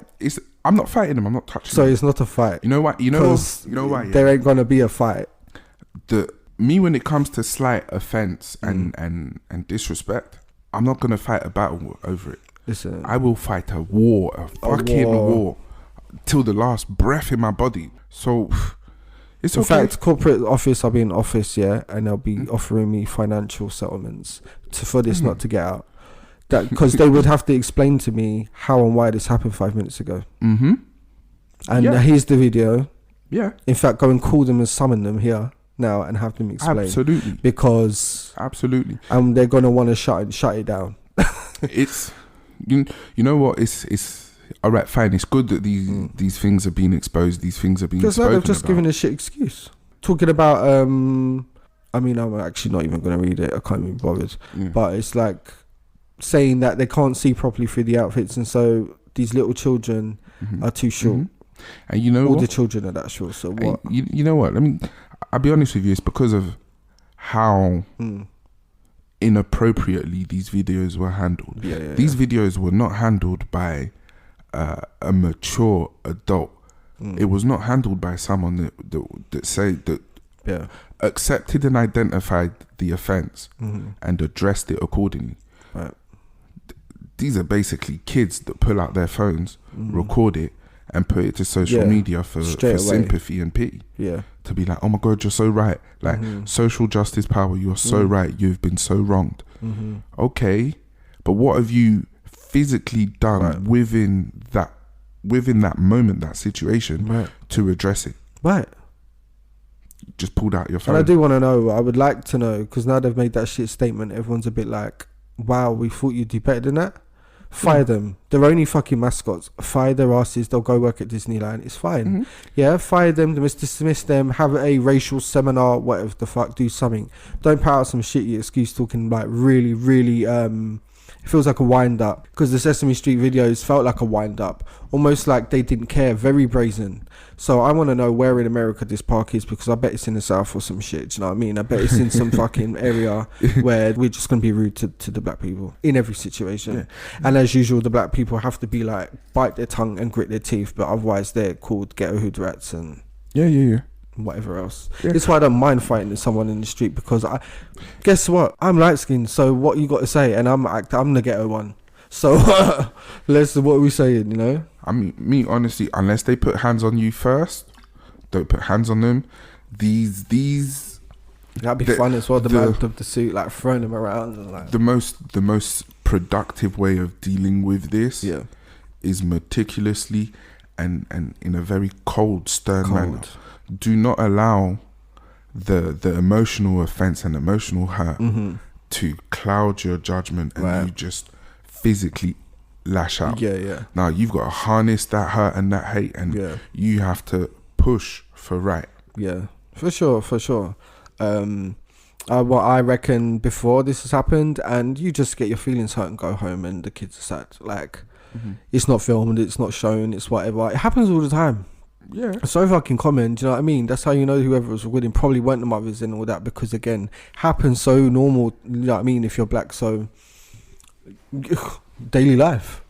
What you posting on social media for, unless it was like it's not normal to you, you know? And I don't know. I just think it's quite disgusting. But you know, fuck them. So social media has at least allowed the world to get a little more of an insight. Yeah. Because generally speaking, general public are ignorant. And not believed, and it's your word against theirs type thing. Yeah, and they don't see their own bias either. Because each and every one of us has a bias And listen, some good, you know, the good whites, you know what I mean? Like, you know, like I've even met some who are good, but they don't actually know how bad it still is because they don't act like that. Do you know what I mean? Or whatever, or people don't act like that in front of them because they already know they're a bit like righteous or whatever and treat people fairly. Where, you know what I mean? To the point where they'll be like, is it like, can people play the race card, for instance? Can you pull the black card? Or is that a thing? Do people do that? And it's like, well, no, because no matter what, in one small partial racism or whether it's massive, it's still the same thing. And power balance, power struggle, it's not even, there is no card to play. Yeah. Because no matter what, you're disenfranchised just by being black in this society. So there's no card to play. But even like the good whites will be naive. Yeah, you're right. In the sense of like, oh, you know, do we still act like that? Mm-hmm. You Absolutely. Know, Absolutely. They don't want to believe that their own people are like that, or their mothers or fathers or sisters or whatever, and they probably have overlooked things. And I'm mixed race. I've been around so many situations when they don't know I'm black. Period. They don't even know anything who I am, and they have said terrible, disgusting things. Something when I was younger, it would either be like I'd be shocked and be like, so I'm not reacting, am I? Because I'm like, and I have to think, I'm like, what? And there's other times where I'm just constantly like anger because it's so disrespectful and it's so like, wow, and ignorant, you know. But yeah, I get to hear the secret racism as well. In the past, it depends if I've been in the sun or not, but yeah. The hair's straight or not. Like, it depends on how I look that day. Oh, man. Yeah. Okay. We have a primary school teacher has been fired for providing online sex services. Yeah, I don't know what the sex services include, but it didn't mention, I don't think. Guy, 33, I think he is. He's a primary school teacher and that's his main job, but when he goes home, he's getting his kit off. Okay. Sex services, I don't know what that includes, so I'm thinking maybe it's a webcam thing, maybe. Services, like what does that mean? Someone's got to pay for something specific. Sex services would involve... You're sucking people off, I don't know, maybe. It would at least involve things to do with, you know, with sex. It might be hand jobs, it might be tantric massage. Video... yeah. It might video be calls or something. Yeah, it might be a massage. He finishes off fingering them. Happy end. Sleeping with them, you know. Could be anything. Anything. Domination. But this happened to women, innit? Like bare times. I don't agree with it. It must have been listed on Backpages or Craigslist or something. Yeah, someone's writing him out. Yeah. Someone somehow, it's just like synchronicities happened and they've come past it because they're pervs and they have, oh wait, he teaches my kid at school. I reckon one of the mothers at school was involved with him and probably got caught out. Someone's wife, you know. For sure, because if you're a primary school teacher, it's the last thing anyone's going to think you're doing. So for someone this to get out and you to be fired or whatever, what they do in their personal time is their own business. I do understand you're around children, so anything that is considered immoral is pushed away from children, should be. Including the shit's scandalous. Being a you know, a sex worker is not exactly the environment or the care you don't want someone, you know, ideally, because you just don't know who they are, like as a person. They've got to put up with a lot and you don't know what their limits are, boundaries are. Yeah. So it's not the best, but it isn't. These children can't see that it's OnlyFans. Children cannot get, these 4-year-old children he's teaching cannot see, so it's got no connection. Like they'll never know, so it doesn't harm the children. So I don't get it that way. But I think within the duties and responsibilities of an educator, you do need to maintain a good privacy balance, right? And with some things, especially like this with trading sex services, right, you don't occupy that kind of career and do something of that nature. It goes against your reputation. Like, is teacher wages that low? Yeah. Then pay them more. Then they won't be hawking the dick online. The kids will be alright, you know. Truth is though, but in America, isn't that technically they got to have an LLC? Am I wrong? To be on OnlyFans and stuff, they got to is tax IRS will come for you if you're not declaring it. So you got to be like a business owner technically. And why can't you be a legal US corporate? Like, why can't you be incorporated? So it is a professional business. He is making money, and he does have to declare it. And I'm sure he has been. So yeah, but he's teaching. He's teaching children. This is the thing. They're supposed to handle him in a professional manner, maybe see things professionally. But this is completely based on, since it doesn't affect the children, fear. Thing is though, it affects the parents' fear. Would you? You wouldn't put. I wouldn't mind if I was picking my kid up from school and Mrs. Lee, I knew, gets her tits out on OnlyFans on the weekends. Like, I wouldn't mind, and I probably wouldn't perv on her because I'm a bit close for comfort. But it'd be online, like go on her OnlyFans. I wouldn't most likely do that because it's weird. No, but if that's her job and that's what she does, then I'm like, Peh. On the flip side, female teachers have also been fired doing these things off camera anyway. Well, what you do off camera, you know, and what isn't accessible to the public and to society in your career, that's no foul. Because the teacher across the way could be sucking off the head teacher on their breaks. Exactly, but the moment that you put it out there loud and proud, they don't go together. It's oil and fire. Sure. It's like, because they used to fire gay teachers, no? Lesbian teachers, gay teachers back in the day when it was. I think so. So it was really don't ask, don't tell. Because honestly, in the 90s, we grew up in a bigoted society completely. Mm-hmm. And society ain't changed much. Like, you know, one of the only things that has really mainly changed in society is the bar. The bar ain't changed. All of this was going on. We don't have a bar. Humans don't really. It was pandering. It's pandering. It's literally that how society thinks silently within their conscience. They want to be able to be loud and proud about this. It doesn't match. I think the people want to be able to do as much as like all the things you would do in private. They don't want to be ashamed by it no more. They kind of want to be having an excuse to be like, no, except this is what I'm doing. It's like someone saying to their parents, I want to get my tits out, I want to do an OnlyFans, I'm 18 now, and the parents going, yeah, but that's not a good example to your brothers, sisters, or for instance, that's not good for your job. Okay, but at the same time, people are now wanting to like worship the devil in that open. They want to have set OnlyFans be like on social media, marketed on social media. They want to be able to again, whatever, like be who they want to be. You wanting to have gratuitous sex in open channels, or I don't know, just something a bit more sinister. Ethically speaking, sex trade, sex services don't go hand in hand with being an educator. They don't go. Maybe in but 20, that's what I mean. It's alright. It's time. Alright if you're a secret slag and a teacher. Yeah. But if you're a public slag and a teacher, you're getting fired. Online is the same as public now. Yeah. Because you can get fired for expressing a personal opinion about your workplace on Facebook, and your employer can fire you for that. So whatever you put on the internet, just make sure you know it's out there. It's out there. Someone's picked it up. Okay. So this is weird. So pensioner killed his wife. Technically, no, he killed her. But it was a suicide pact because she was terminal. Apparently, she was dying. She obviously wanted to die quickly. I do have a lot of sympathy for people in that situation, and I do believe in euthanasia for terminal cases and extremely old people who just cannot do it no more. Do believe in that.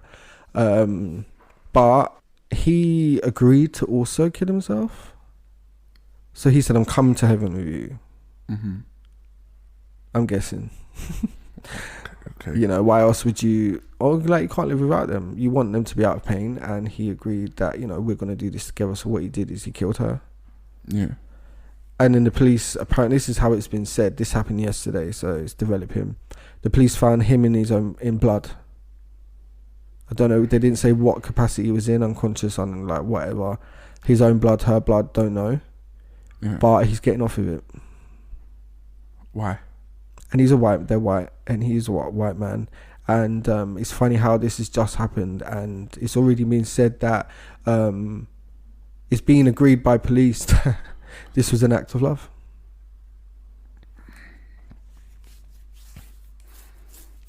Well, over there at Sesame Street, they're kicking and pushing kids over. So, fucking Like, take this. And this is in the UK. Okay, I'm not surprised.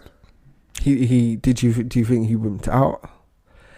Because killing yourself is not an easy task. I mean, you're programmed not to. So he might have just been sick and tired of looking after her and going through all of that, and thought, you know what? Oh no.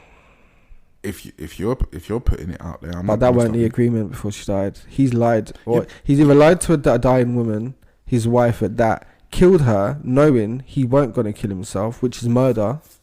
Doesn't matter how you put it. Or he's wussed out of his own. I don't want to say wuss. He's scared. He wasn't able to complete or do something, and the police have gotten there. Maybe he's called for help. He could have panicked. He could have staged all of this. Right. For the fact that it happened, even if, all right, the minimum sentence is 25, even if he's in his 70s, let him go and do 3 or 5 years. Right. Either you go and die in prison, or you live out your sentence and you come back out. But you can't do that. And then it's just him saying, yeah, I killed her, but so we can just go around killing people if they ask us to now. Yeah. What's all this? Someone asked me to. It's an act of love. What Prove it. Like, disprove I love them and that it was an act of love, bitch. Because this is a case now, as far as I'm concerned. Yeah. This is like happened, and so they have to treat it the same, no? Of course. Otherwise, there's just a miscarry of the just everything. The way that would be a major hole in the legal system. That's legitimizing murder with no evidence, proof. This just happened. I'm even concerned. I need to go and check. It's rough. I don't think Mark Duggan's killer was ever arrested. I don't think they went to prison. Mixed race guy who got shot. Yeah. Yeah. And this old man gets to murder his wife and then just give his own account. Did the wife leave a recorded message to confirm all this? Was there a note? It says Graham Mansfield's 73, wife Diane 71 asked him to take her life once cancer got too bad. The couple, who had been married for over 40 years, had also agreed that Graham would take his own life once he had killed Diane. However, Graham was found by police lying in blood. And they were police are determining that it's an act of love. So far. You don't get that. Since when has an act of happened, love? while we're talking, I'm going to look up on it and just see if there's any changes. Because, again, this is like mad. And this is something that I would think would happen in America, I'm just saying. Yeah, man. That sounds like one of those Florida man headline stories. Right? I'm very much displeased by that topic. No. He's got to go to jail. And because obviously it's Caucasian and stuff, they have I see you see me type of situation. He is cleared of murder already. I can't cope. Oh wow! So he's already back out. I'm done. This was in Greater Manchester. He told Manchester court he had agreed to end her life before taking his own, but it had all gone wrong. He's been denied of murder and manslaughter. I would have thought he would at least get that. He pleaded not guilty, undertaken through duress of circumstances. They're trying to say that she manipulated him. Yeah. Basically. They're saying it's an unusual case. They would have sentenced him to like a couple years. Prison or whatever. And that's fucked up, man. Send him to jail. The fuck you playing? Her body was slumped in a chair at the bottom of the garden. So he did this outside. The neighbours saw and called police. She bled heavily. He stabbed her. From a 6-inch gaping incised wound, he stabbed her in the windpipe. He slit her throat. Her windpipe had been severed. 3 knives and a lump hammer were found near her body.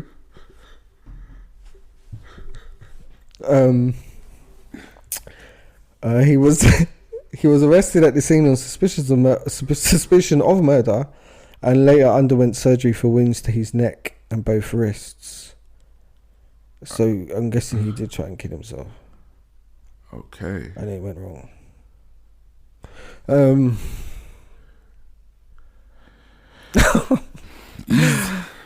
He's fuck. What the fuck? He's got to go to hospital. He don't need jail, but he needs to go to hospital. Wow. Yeah. Let's move on because I could. Yeah. Pull this apart. He needs support. Yeah. That's crazy, man. That's nuts. Yeah, man. That bitch, Priti Patel, Drug Reformation Act. We did touch on this last year.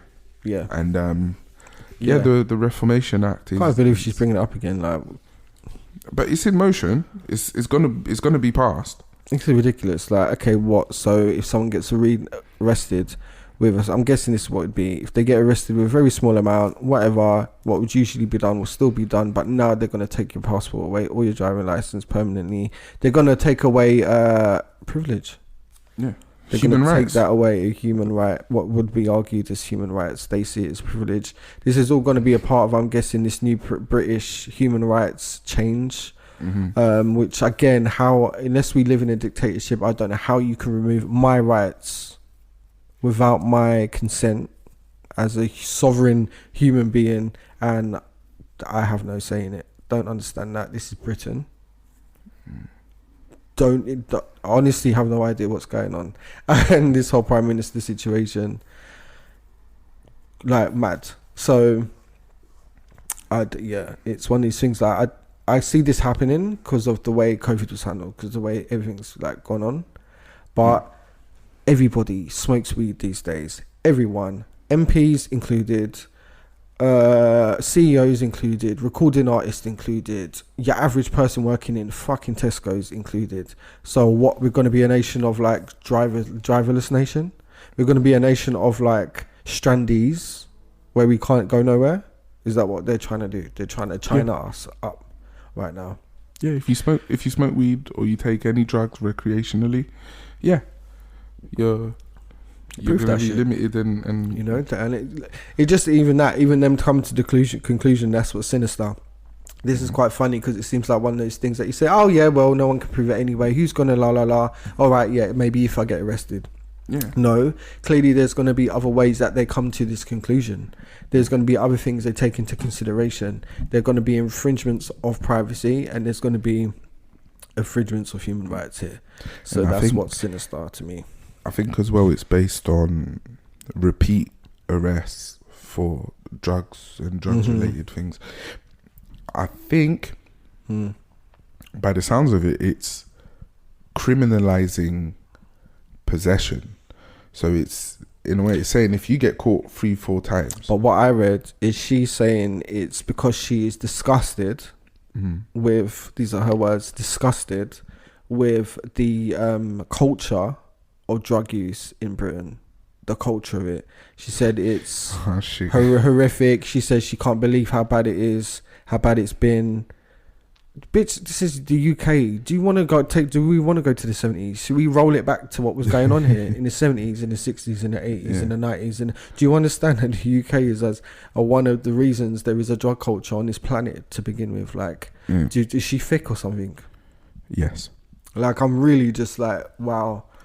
It doesn't matter. It shows you go to school all you fucking want to. It doesn't guarantee you're coming out smart. Well, don't forget, this is still the same woman that tried to deport people that are today founding fathers of she herself would country. not be in this country if it was not for an immigrant. So she's not a white woman, she's Indian. Yeah. You're Indian, woman. This country used to own your people.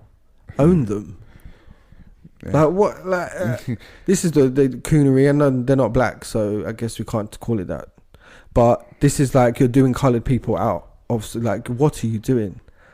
Same with that Rishi Sunak. It's like, what is with this selling other people down the river? Like, we're not all like you. You don't get to fucking sell all the other brown people and non-white people down the river with you. Like, what was that woman's name that said Rishi Sunak's doing black magic?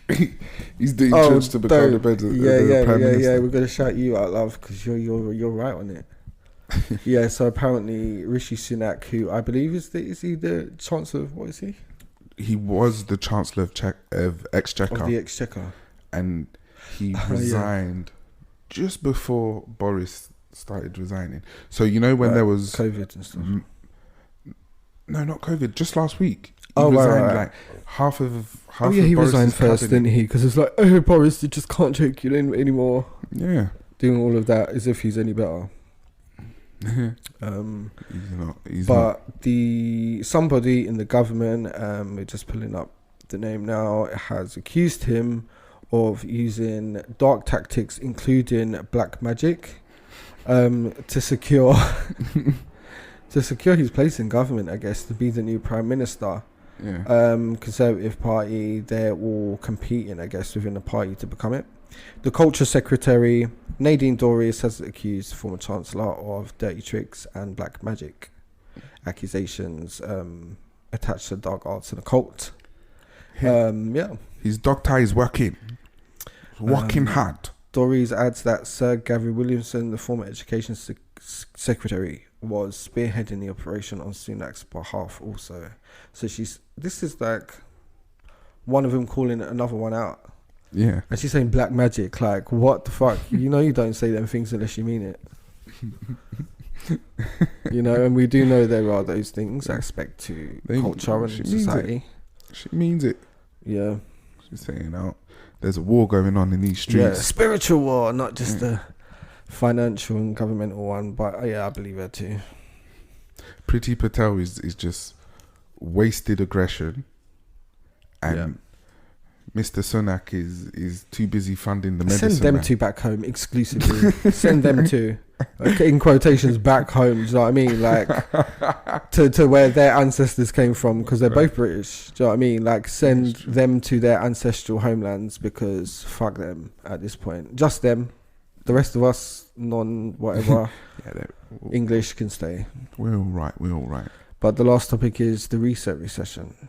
Ah, yes. So, our dear friends in the what is it called? The city, the square mile? The City of London. The City of London, in the square mile over there. Yeah. And around the world on Wall Street. It's a city within the city, if you're Americans. Americans don't know this. So, City of London, guys, is a completely separate entity from London. Yeah. And England. It's technically like its own thing. So, it's a city-state like the Vatican. The Vatican, yeah. Yes. And the Queen owns it. The Queen, my Queen. The Queen. You got cross the bridge, basically, one side or the other, I guess. It goes round in it. Yeah. So. Now, there's grumblings out there that the signs of another recession are basically just kicking in. Yeah, none of us can afford to do anything right now. We can't, and that is a result of increased living costs, living expenses, and everything. And it's horrible. It is. It's not nice. Yeah, but I don't know. It's like life's a struggle. Always is. Okay, it's harder now. All right.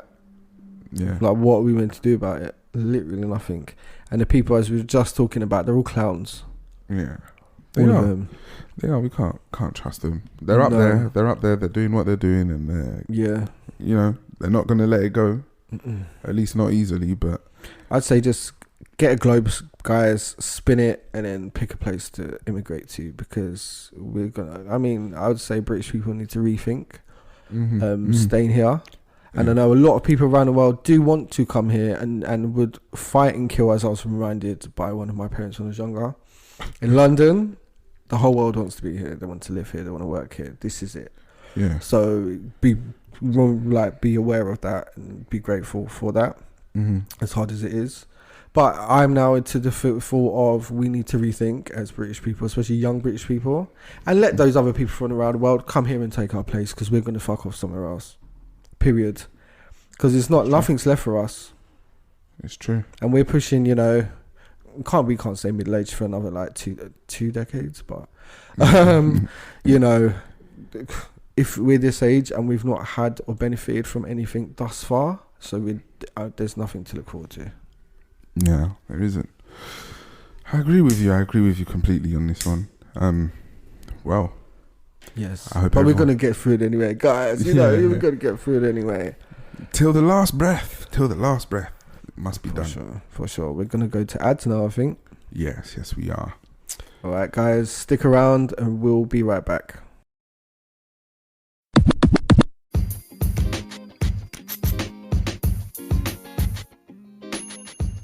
This episode is sponsored by Anchor, a free creation tool that allows you to edit and record your podcast right from your phone or computer.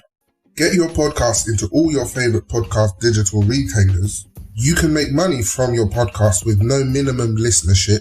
Everything you need is in one place to create a podcast. Download the app or go to anchor.fm to get started.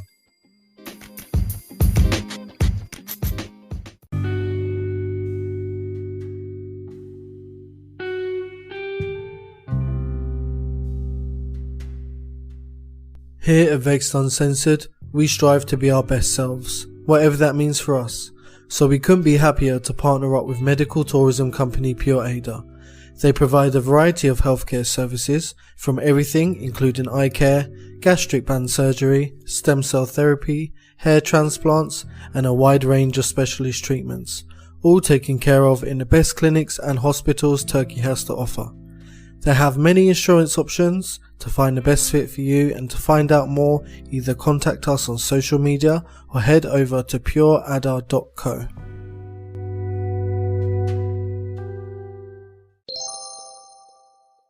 Welcome to Vexxed Uncensored with me, Saint. And me, Mo Vader. We are now in the second portion. We've done a long old episode today. It's been one of them chatty cafe days. But yes, Vex segment. This is where we air out anything that's bothering us, big or small. We get it out there. So I am gonna you go first, actually, if you want. No problem. For me this week, it's just a very, very minor vexation. Right. And it's with the weather. 2 more days of that blasting heat would have been wonderful, but hopefully we get some more in August. It's got to have some breathing room.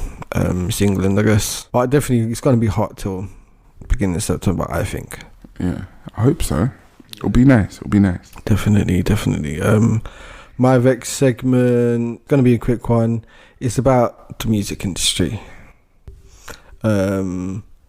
Yeah. So I've been doing music and stuff for, I don't know. Been a part of music my whole life, but an artist since I was like 17. I wasn't signed to a major label or anything at that age. I wasn't even being submitted for labels. I've only been submitted for labels once, and that was about 7-8 years ago.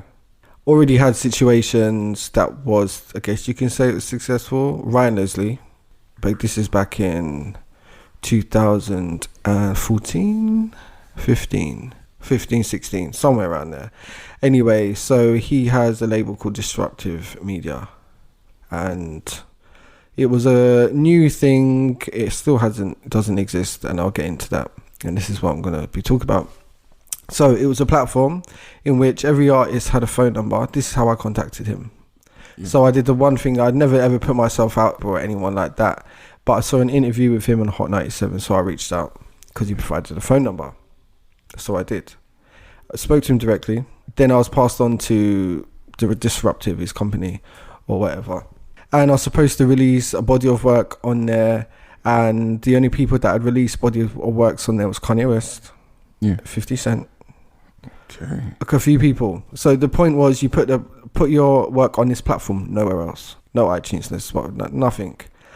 Just that, you get a phone number, and what it is these fans or anyone who listens to music supports you. Everything's done through this phone number, so they can call you, text you, whatever. On the label side, it's all open, so you can be basically every man is managed and sold and everything. It's like a ecosystem. Yeah, and it was big royalties. It was fair. It was good. It was whatever. It happened with Ryan Leslie. He had a lawsuit. It was public. His laptop was stolen, and it was held ransom for $1 million, and he paid them. It was this whole thing or whatever. Yeah. It didn't launch. I think I was in limbo for like 2 years. I've had other situations anyway. So the thing about this industry is that from the outside in, it seems quite relatively easy, like, to get into music. If you want to do music, it doesn't take much. You have to be talented. You just have to do none of that. Just book studio time, it's fine. Put a microphone on your computer, it's fine. And it's quite easy to get into, and usually people who get into it want to just express themselves to be artists. That's not everyone. Some people want to be famous. Of course. So the industry is built for people who want to be famous. Yeah. It's not built for artists. It's built to take art from artists, monetize it, sell it, distribute it, cut it up, slice it, like rinse it, milk it, get blood out of a stone. And what usually comes with that is you are the product, you are it. Yeah. It is all held under masters. The word master is quite interesting, right? So you got like a computer, even components in computers are master and slave components. Like, that's what they are. If you looked inside, that's what they are. That's what they're labeled as and known as. And everything's held under masters. So usually when you sign to a label or anywhere, like even to like production deals sometimes, your masters are taken from you and held, and therefore the company can manage it, do what they want with your permission, depending on what you signed. And therefore you're indentured slave. You are an indentured slave. That's it. Like, if I'm signed to a label or signed to a company or whatever, and I want to do anything, release a body of work, a single or song or anything, my voice on a recording that's outside of coming through a distribution company, coming out of the label, signed under contracts, royalties tied up, pushed out, rolled out, promotion, whatever, and it takes all of that for the artist fan to hear a song. Yeah. On an exclusive platform or wherever they've decided to put it, that's good for business. Takes all of that to just, so it's a middleman. So it's like me being a painter with a paintbrush in my hand, and there's an easel and all the paints are there because I've got the talent, is whatever, and someone comes and stands in between me and the easel, and it's like, I'm now directing. Like, you're giving these people everything for no reason. There's no reason to give masters to no one. Why is there a reason? Why? Because it's legally obligated. Like, it's the equivalent factor to power of attorney. Yeah, it's a gatekeeper fee. Right. And they say the excuse is, like, it has to be in their hands for them to manage it. They don't want a license, nothing out to you. That breaks the whole pattern of how they make money and the whole point of you being signed. I don't like this, never have liked it. Not just that, I feel like independent producers, I feel like just producers in general tend to be quite manipulative. I don't know what that's about. Maybe it's just the artist-producer dynamic, or the fact that, like, maybe I've never experienced before where someone has a talent in a situation that they're very talented in, do well in, can make, like, it's great for you, same as my talents for me, and yet they feel like they got to be dirtbags and just slime and like just rip everything. Do you know what I mean? They're not usually fair. They like to take tracks and throw them around, or like sell people out. Sharks.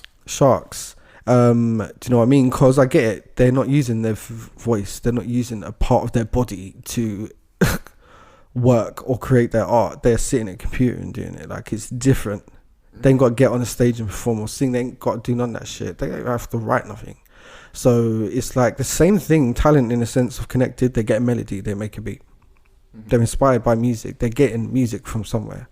I'm saying I get it, write a song to a beat. Or I can tell a piano and person and they'll play it for me because I can't play piano. But it's like, why is that have to be the case? And then there's people like, for me, I own my masters, they're mine and the company's Vexxed Art. Do you know what I mean? And that's a great position, but as an artist independently, everyone lacks independently. Do you know how difficult it is to actually be a successful independent artist? It's almost impossible now. It was easier in the 70s and the 80s. The 90s, it ended. You could not really be an independent artist unless you were a rock artist, because they have cult followings, they have cult. It's easy to fill out a rock venue. You know what I mean? I guess you don't have to have much sensitivity or like a palate for that kind of music. There's not really much you can dive into. It's aggressive. It's rah. Yeah. You know what I mean? You can feel that out easy. An artist like me, like it'd be different. I appeal to whoever I'm gonna appeal to. But it's sickening the fact that even like us discussing in the business meeting earlier, just a little bit about music stuff that we have planned in the future, and it's like everything's like bare bones the way it's set up to get almost nothing. Like nothing with the streaming situation is what I'm talking about. Penties, like the smallest coins, that shillingtons, you know. It's not even sterling. What is this? Now Ryan Leslie was onto something. Do you know what I mean? No, I'm not going to steal your idea. It's yours. Nothing but like good things to him. But yeah, like he was onto something. But do you see how even Ryan Leslie could not accomplish that? Yeah. How can we was it convenient that his computer got stolen? No, I'm not going to get into those things because I don't know. But it's funny how someone who is like considered music mogul or whatever, he couldn't even do that, and it's because it was like an independently powered music ecosystem. It was smart. It made sense. It was great for independent artists. There's nothing geared for us right now. You have to just have the money in order to like accomplish a very small thing. And where you get that money from? You're trying to make it. You're trying to make money. Even to get in the studio, if you're not, connected, or you don't even know how to engineer or nothing, you got to pay to even get into them like near a microphone. It's a bit nuts. So yeah, back in the day it was just like sing on the street, or to like in the olden days you just sing to each other, or you get on a little stage and everyone just crowds about and chucks money at you or whatever, I'll pay you for a gig. It was very straightforward and simple. You put music out in vinyls and records that you can put in a store or like hand around. Now it's all locked up in the cloud. Everything's digital, and they have the clincher on it all. And I don't know, I'm thinking of different things to do to get around these situations, but stay tuned. But yeah, I'm just saying how disgusting it is, how nasty it is, horrific it is. I'm getting back into things now. I'm going to be doing more and going further than I was willing to before, funnily enough, even though I know even more how bad it is. Don't worry, it gets worse. It gets worse. And that's, I think, comes with age and just being a bit more comfortable in like what you do. But fuck the industry.